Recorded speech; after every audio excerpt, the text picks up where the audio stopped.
According to the 2012 estimate by the National Commission on Muslim Filipinos, or NCMF, there were 10.7 million Muslims in the Philippines. That is approximately 11% of the total population of the archipelago, composed of 7,107 islands. Most Muslims live in parts of Mindanao, Palawan, and the Sulu archipelago, an area known as Bangsamoro or the Moro region, while some have migrated into urban and rural areas in different parts of the country.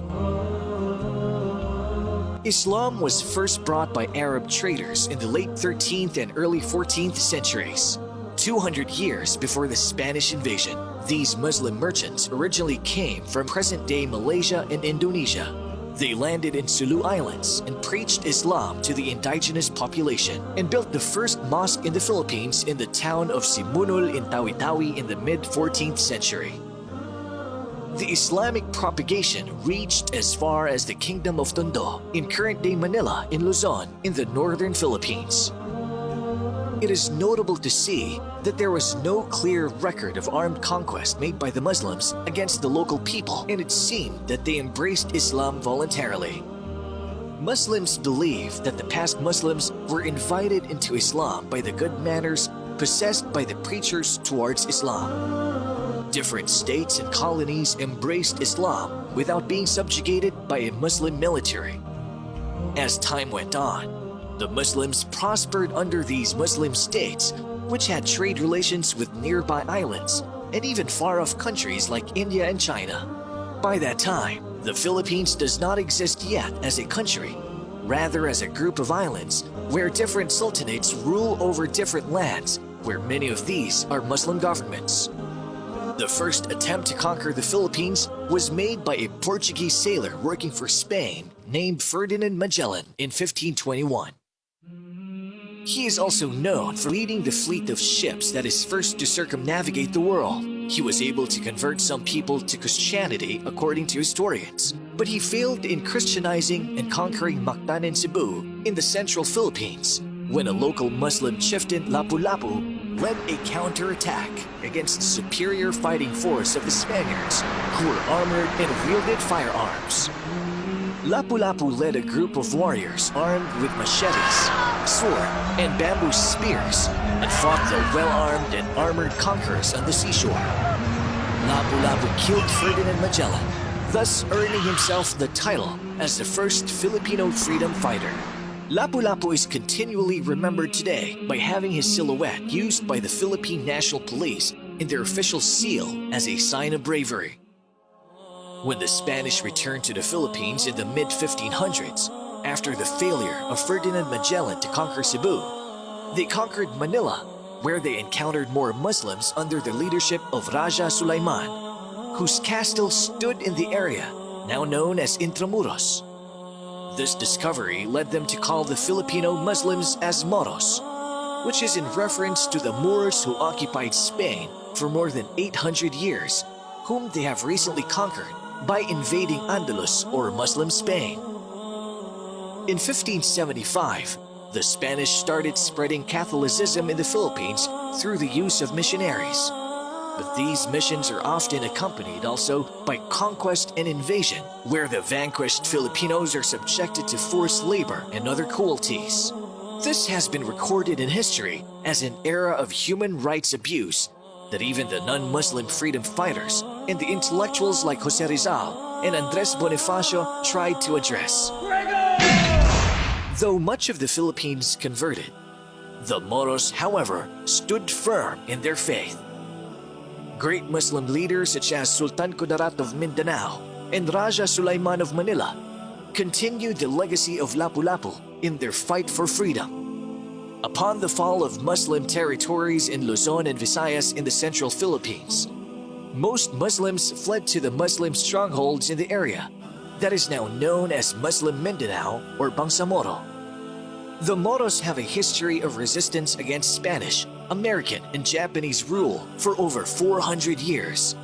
But now, since the cessation of hostilities between the government and the Muslims, the Moros are collectively known as progressive partners to peace and progress of the Philippine government. More than that, The Muslims are going farther in teaching the people the real message of Islam. Islam came from the Arabic root word aslama, which means to surrender, and another word salam, which means peace. Followers of Islam are called Muslims. A Muslim, therefore, is someone who surrendered himself to Allah and is at peace with his Lord and all other creations. Islam is not a new religion founded by Prophet Muhammad, according to many misconceptions. Rather, it is a monotheistic religion, which is the continuation of the message of the prophets and messengers from Adam, the first prophet, up to Muhammad, the last and final prophet. Islam is not a new religion. It is the same message brought forth by David, Solomon, Jesus, and all the other prophets. They may have lived in different times, but they were sent for the same purpose, to teach us to worship the one true God, Allah, and avoid worshiping false deities. Islam has 5 pillars, testifying that there is no God worthy of being worshipped except Allah, establishing Salah, paying Zakah, fasting on Ramadan, and Hajj. Islam enjoins all good deeds which are upheld by humans to be morally upright, but the most moral of good deeds is the worship of the one true God. While the greatest sin is that we associate partners to Allah by worshipping others other than Him. All these are strictly enforced, as Islam prohibits vice and other immoralities such as cheating, fornication, and terrorism. Allah is the proper name of God, the Creator and Sustainer. He created the universe and all that exists.